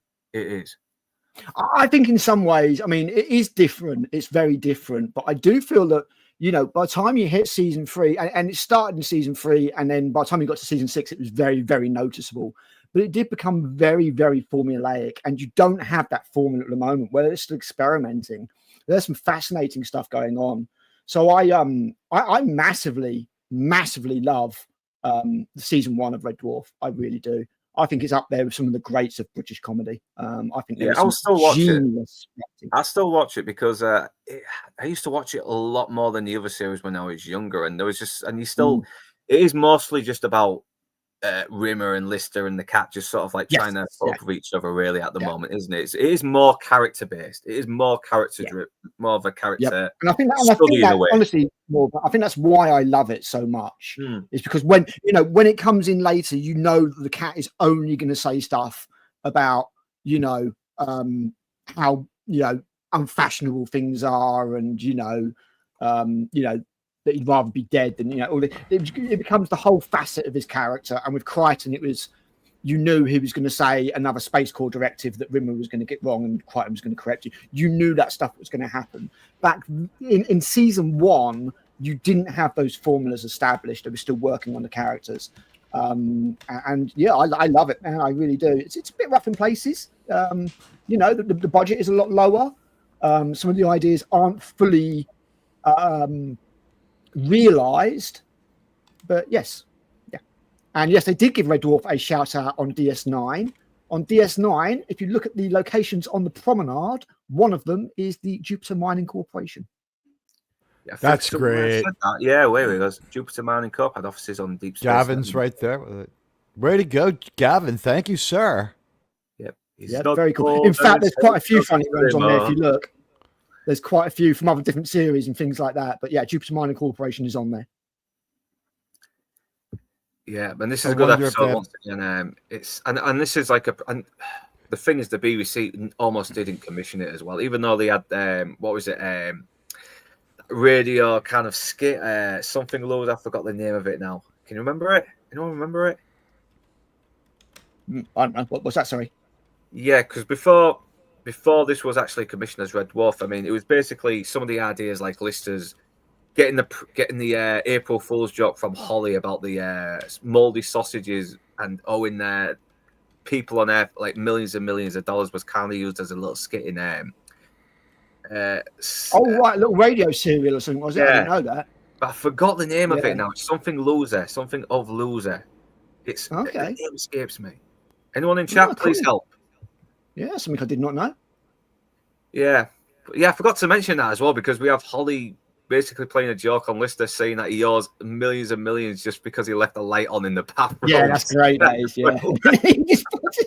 because he's the only one that's got any money, him and Norweb Energy Commission or whatever it is, because he left some money in the bank and it's multiplied over the years. Yeah, now everyone's fucking skint because of him. It's like, was it like your sausages now cover 4/5 of the planet's surface? yeah, Norway. Yeah, I think it's Because because April Fool's, he's wearing his false glasses and moustache.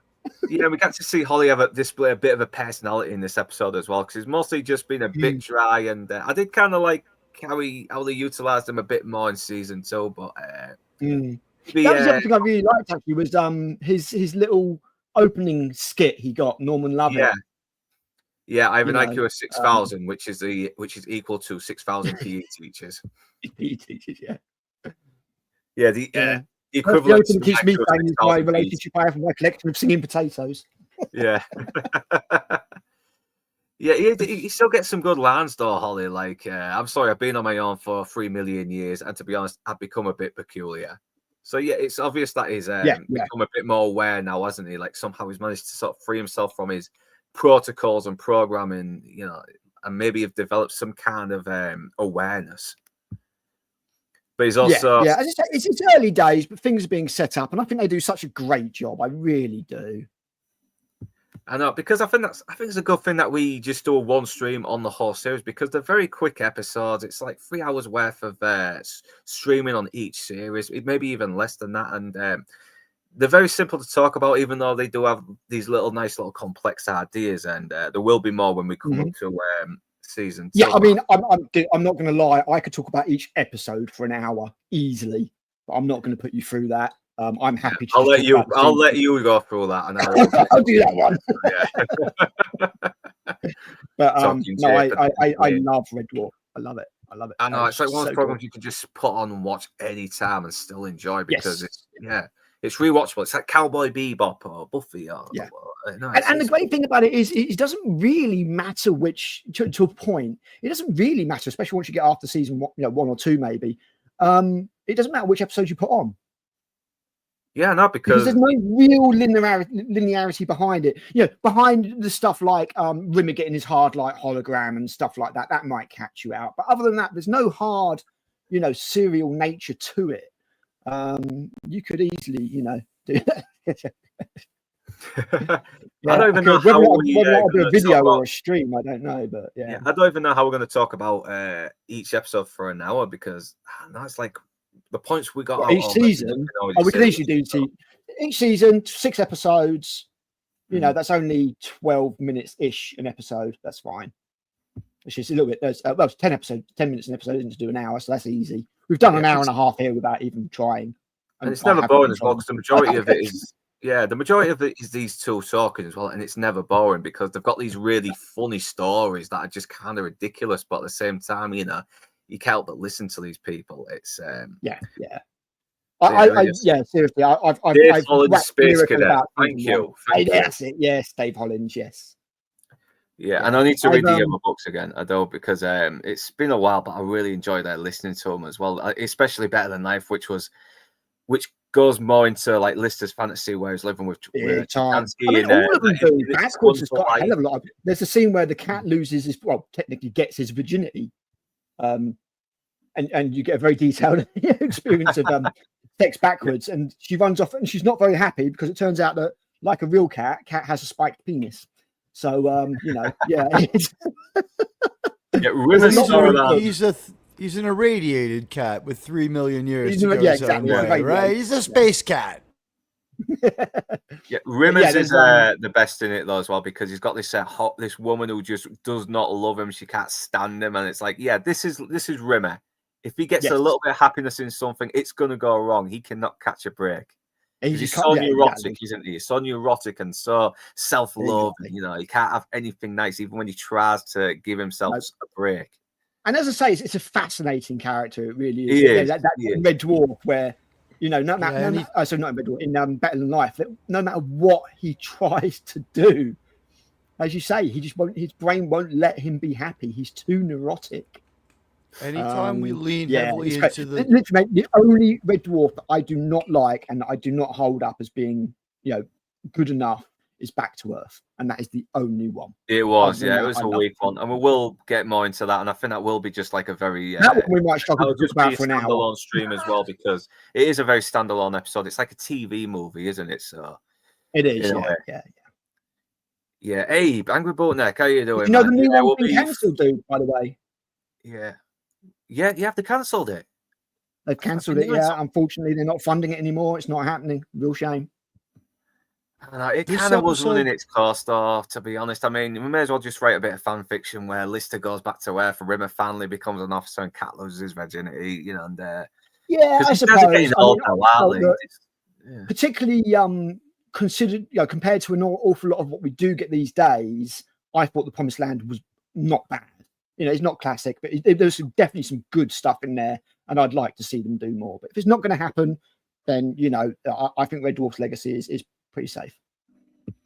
Yeah, I know it's one of those things where we probably won't get a proper closure on the characters anymore now, because they have you get it in the books.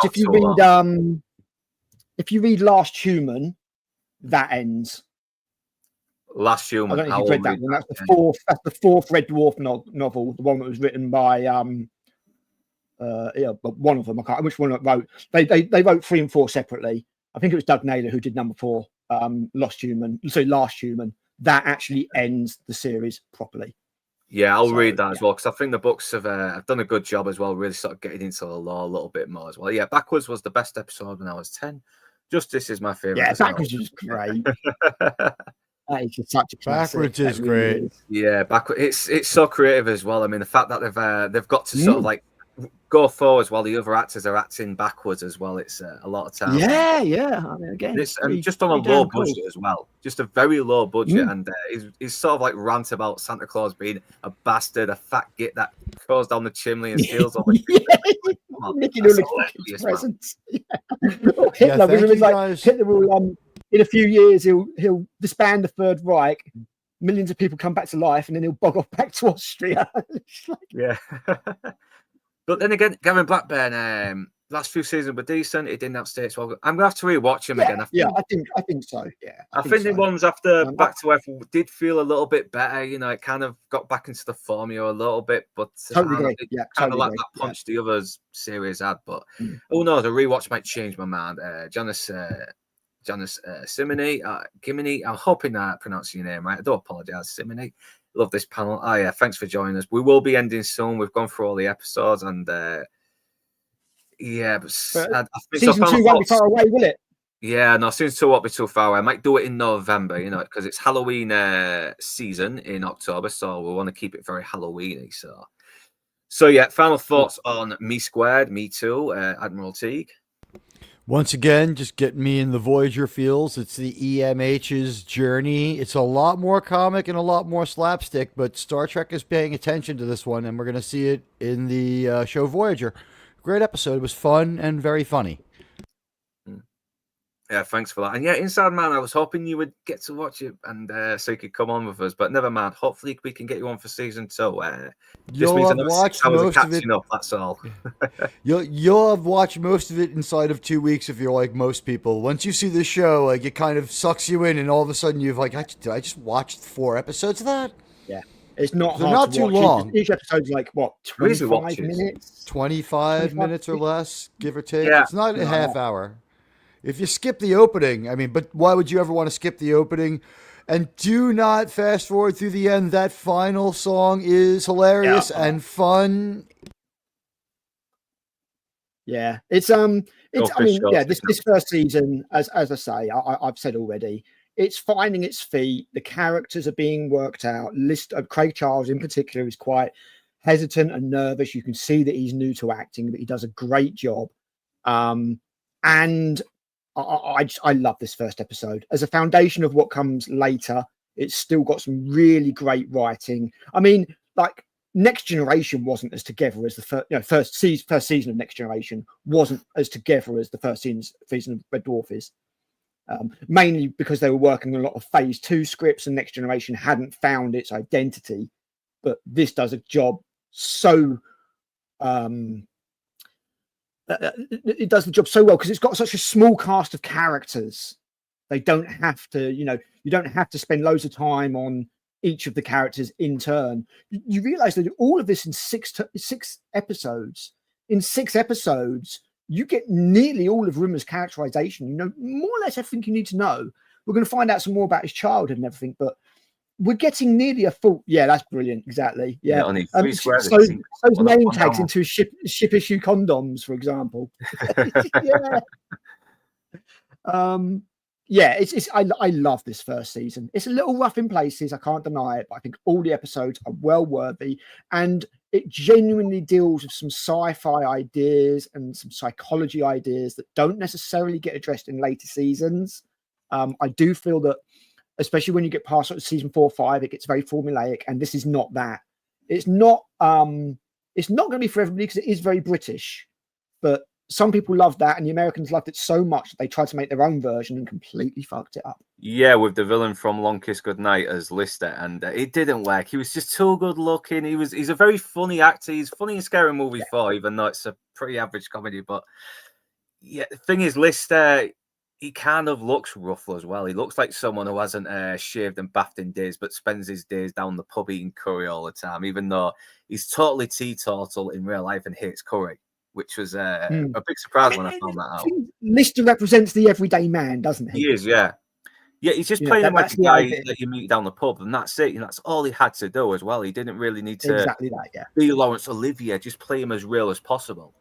He's the person you meet down at the pub where you feel better about yourself after you talk to him. You're like, at least I'm smarter than somebody.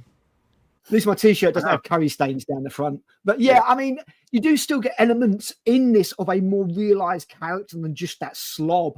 You know, the way that he deals with the cat priest or the cat pope or whatever it is, you know, and his compassion. There's a load of compassion in the character of Lister. Makes him really human. Yeah, even the way that he's a good going to stasis so that his cat doesn't die, man. I know, he's a good-hearted man, Lister is, and he's the last person on Earth. Well, the cat's lucky. The cat got away and was sealed in the hold. And I guess Mr. E should be like, thanks a lot, buddy. I know, yeah. Thanks for the 199 as well. I mean, it's kind of going to help me get paid out a little bit more as well. It's helped me reach that £60 mark on my YouTube payment. I forgot the term anyway, but oh god, what's that all about? As somebody who's only just hit, not on this channel, God, yeah, please subscribe. For the super chat, you've got to hit like 60 quid before YouTube start paying it out. That's Americans have to make $100, yeah. Just to talk shop with you, you know, you established big YouTubers as well already. Did you get paid retroactively on earlier stuff, or because you didn't sign up to it later, did you only get paid on the stuff afterwards? I'm miles off that. I'm only at like 230. Yeah, I mean, I only got paid for the last amount of super chats that reached £60, and that's about it. But you do have to go through a lot. There seems to be a lot of messing around as well with the.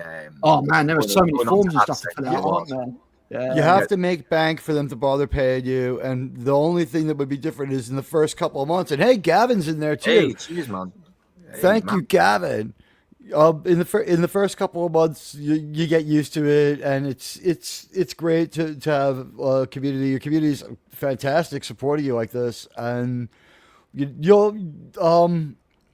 what happened. The only weird thing about monetization is when you go back, if you retroactively try to monetize your streams, you may get like one big bang, but not from back catalogs, because it will then start marketing your stuff a little more.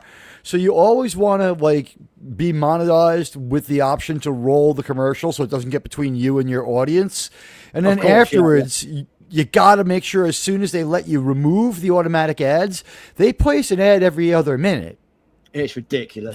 This show will have 60 ads in it if you don't remove them. That will kill your growth. You got to jump in there, and even if it's in the middle of the sentence, like if you only do a couple of ads an hour, if you TV level or less, people are going to love it. Yeah, no, I think that's You get one at the start, and then because that's gonna about 20 minutes in. Like I based mine on my hang time. My hang time less 5 minutes. You're into it. You can handle one commercial, and then when the next one will be in an hour, it'll be okay. Yeah.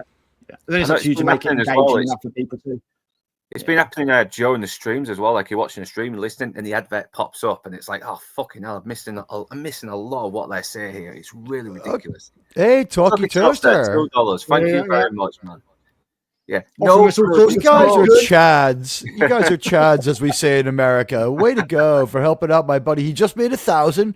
It is a time to celebrate. We got to get him that 60 quid. I don't know what that is in American money, but you know what? Let's get it for him. Yeah. So everybody's held to a roughly the same standard. Just that's what I have to get. You know what my advice to you is? Don't monetize all your old back streams. It's not worth the $2 or $3, and you don't want to have to overcome for a month the reputation of rating your streams incorrectly, because sometimes you're going to be like, paid on all of your old material. So say you had an old video that went mad and got 20,000 views or something. You don't get paid they for keep that you did years ago. You start getting paid on that one now forward. They keep the old money. That's why they used to love you. Now that they know who you are, have fun with them being a little more interested in you. But you could do good. And hey, look, RRTNZ has returned. I'm going to have to keep the streaming going longer then, yeah. I would have now we know how some people end up. Sorry, chat. I would have joined you for the stream, but much like Luke and 1985 movies, I haven't seen much Red Dwarf. It's not my thing. It's happy streaming. I thought I invited you on before, and you said yes. Sorry about that, because I thought I invited more people, but you won't mind this one. This was enjoyable homework. I remembered it from when it was on the first time, and it didn't stick around. I think they bring it back 5 times over the course of 31 years, something like that. It is funny. It is just funny. This is a fun show. It's preposterous as well, but it's a fun show. Yeah, there's a lot of questionable science moments as well. There's like, okay, scientifically that can't work, logically, but you don't care. It's because it's about the philosophy or what they're trying to sort of like talk about as well, while also providing the laughs. But so yeah, we are coming up to the end of the show now. It's last first science fiction, say second. It's a secondary consideration. Yeah. So yeah, that was series 1 of Red Dwarf, and yeah, it's a little rough around the edges, but it does establish the characters, and it does sort of it is a good starting point for what would become basically a cult classic. I won't even consider it a cult classic. I just think it's a classic because there's a lot of people that just this love is it. A breakthrough hit. Yeah. So what would you give this first season out of 10 overall? First season out of 10, I'll probably give it an 8. Give it an 8. Okay. My ratings go up to 11. It goes up to 11. It's a good week for that one, right? Yeah. Well, what's your scoreline? Teague? This honestly, yeah, it's a 10. I mean, this is but you can't be much funnier. The cheap lack of props, kind of like in a Star Trek and early Doctor Who way, is charming. Once they have more to work with, it is of course better. But this season, the first 6 episodes, they're all hilarious. The funniest one is probably Future Echoes, and the one that has possibly the most well written, that has the most to say, is Waiting for God. It's a good 6 episodes. I like all of them. Yeah, it is a good one. Future Echoes, Balance of Power as well. Good little character sort of development episode, in my opinion. And Me Squared as well, which is you got a good creative idea as well about how even yourself can be your own worst. That you can be your own worst enemy when given the chance. I love that philosophy. So yeah, we reach something in Queeg and Parallel Universe next season where the show really finds its feet, and it's not the same after that, but it's still really, really good. That's why I will give this a 9. It's a 9 out of 10 because it's not quite there, but it is so close and it is so good. Yeah, you can see the potential is still there. You can see the show gets better, but it doesn't get funnier. This show is always really funny. And for my American friends, this is not so British that you won't get it. This is not that British. And you'll love their insults. You'll love their British. You'll be saying them to your friends and they won't know what's going on. That was the beauty of this show. It's like, you're a smeghead. And it's like, the fuck are you talking about, Teague? I don't know. There was a convention where a little boy asks them like what smeg actually means. None of them want to it's a made up word, isn't it? That's it. It's a way to hide the more extreme swear words they can get away with, and it's set in the future, so it's like a slang word as well. We all know smegma's an actual thing, but necessity was the mother of invention. It made them funnier. The workarounds they had to do made them funnier. These guys were the right people. They were doing an artful TV show. I mean, I realize it's cardboard sets and it's LOL production quality, but this was very artful, very good comedy, very engaging, and it goes with this tiny budget. Becomes, we can't call it anything but a breakout hit. Look how many people are here talking about how much they enjoyed this show. And if you haven't seen this show, check it out. It's the it's the ragtag, jerry-rigged nature of it that lends it so much charm. Yet the plot always has cause and effect. The writing is on point. It always makes sense what happens. If you stop to think about it, this show can lull you into thinking it's just being madcap. But if you stop and think about it, everything did happen because of something else, and it has because of and therefore storytelling rather than because this happened then this happened. It's fun. It's a good show. Yeah, I mean, like, especially when you consider, like, you've got the bit with the cat and the fish, and he's like, if I can stop the cat from breaking his tooth, then I won't die. And then, he thinks the cat's going to break his tooth eating his robot goldfish. But then Rimmer ends up knocking the cat over and he breaks his tooth, and it's just like, little clever ideas like that, as you say. And he could care less about Bexley. He's raised his kid from a little child. He finds out it doesn't make it past his age. Rimmer's still like 28. I'm sorry, Lister is still like 28. It's like he doesn't try to change his son's fate. He just celebrates that it won't be him. He'll be drinking beer until he's 170. Yeah, it never gets referenced again until season 2. But yeah, we'll get more into that. At the moment, I'm going to end the show. They stay true to the stuff they introduce. Yeah, there'll be payback jokes on all the stuff they bring out, or a lot of it. Some of it has to get left behind. Yeah, we'll get to those episodes. Believe me, will because those are banger episodes. So yeah, I'm going to end the show now. It was good talking about this first series, and yeah, thanks for joining me, Professor R2, Gavin Blackburn. Who else? Going up again. Sorry about that. I'm seeing all the same names. RT and Z, thanks for the super chat. Talkie Toaster, thank you as well. Gavin Blackburn for the super sticker. And Nick's always welcome. Yeah, Mystery as well. Thanks for the $1.99 super chat. American dollars. Duke of Many Things. I hope we get to see you in more streams later on. You're very much welcome to return. Inside Man as well. Sad that you didn't get to watch it, the show, and come on with us. I hope you can do next time. Janice, thanks for joining us. Angry Bootneck as well. I will try and do a rewatch on your new BBC Spews later on. So thanks for coming on for a second. And I hope to get you on for Dog Soldiers if I can.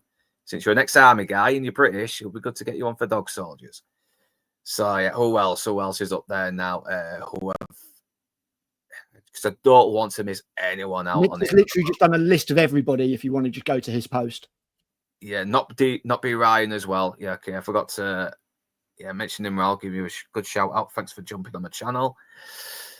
We've got RT. Is that man all right? Yeah, I need to go on his post really, don't I? But I'll do a little scan. So yeah, you've sent me like 10 New Zealand dollars, RT. I mean, fucking hell, that's good. Jenny Nemo Anderson, yeah, thanks for that. And you kind of giving me a little bit of a craving to listen to the audiobooks again. I'm hoping they're still on YouTube because there's been some plenty of YouTube. I'm not sure. I'm not sure how legitimatous the BBC is because I presume they still own the rights. Yeah, Demon 1995, thank you for joining us. Trump Daddy, always good. Mentioned Talkie Toaster, Low Toxic as well. Thanks for joining to support. You need to watch it, Low Toxic. I think you might like it. Who knows? But yes, the full book is available on YouTube. Yeah. So yeah, before we do go, anything you want to promote, Admiral Teague? I'll be on later tonight at 10 Eastern U.S. time. I could drop it. I don't know if I don't have a wrench, but I threw it in the private chat. I'll throw it in the public chat. Guys, come by later. You'll love it. Try the veal. We're watching Star Trek Enterprise episode tonight, The Forgotten, so we'll have a review of that. If you go to the pin post on my channel, there's also a way to watch it with us starting at 9 Eastern. At 10, we go live on YouTube to review it and talk Star Trek. And Tuesdays and Thursday nights at 11 p.m. Eastern, I have my talk show. Yeah, thanks for that as well. And I'll try to watch the rewatch if I can do as well. I'll put your name in the description as well, so you all can click on it. After you report the stream for hate speech. Already. So yeah, Critical, anything you want to promote? Yeah, seeing as I lost countless hours of my life doing it, please check out my Alien Earth reviews. Yes, do watch it. He's watched it so we don't have to. His sacrifice should not be in vain. So, DJ Play Nice. I've tried to make it more entertaining than the show itself. Your vitriol is more entertaining than the show itself. I started but did not finish any of those episodes. They could not write a beginning that made me want to find out what happened next to save their lives. I made it 8 minutes into. I think I finished the last one because I was so indifferent. It was just on. That show sucked. Yeah, listening to you is much better. People should check you out for that. I'm glad. Check it out. If you like what I do, then give me a sub. Yeah, get his movie review channel up to 1K as well. You know, because I want to see if I can. Because I'm always up for helping. See how much I can help my other friends as well who've got the smaller subs because Critical is. And other than that, I will be on season 2 of this, and I shall also be on Dog Soldiers on Friday coming up. Did you say? Yeah, I'm going. Yeah, I'm doing that. I'm also going to get Inside Man on there and Rachel Piercy at it. Even if Angry Boatnet can't make it, I'll still have you beautiful bastards to keep me company and it's kind of sane, but we'll see. So yeah, thanks for joining me at Critical, Admiral Teague as well. You've been great guests as well, and it's good to have you on here as well. And and wherever you beautiful bastards, I know in English or not, thanks for watching, and do remember to like, comment, share, subscribe, and to ring that bell in order to be notified. And if you wish to further support this channel, the links will be in the description below. But right now, that's us done, and we're off to the pub because it's fucking Saturday, you beautiful bastards. Baked potato changed my life. Baked potato showed me the way. If you want to know what is wrong from right, you must listen to what potatoes say. To be good, don't be bad. Baked potato. To be happy, don't be sad. Thank you, baked potato. And if you want to have a better day, you must listen to what the baked potatoes say. To be early, don't be late. Thank you, baked potato. Always eat what's on your plate. Thank you, baked potato. And if you want to have a better day, you must listen to what the baked potatoes say.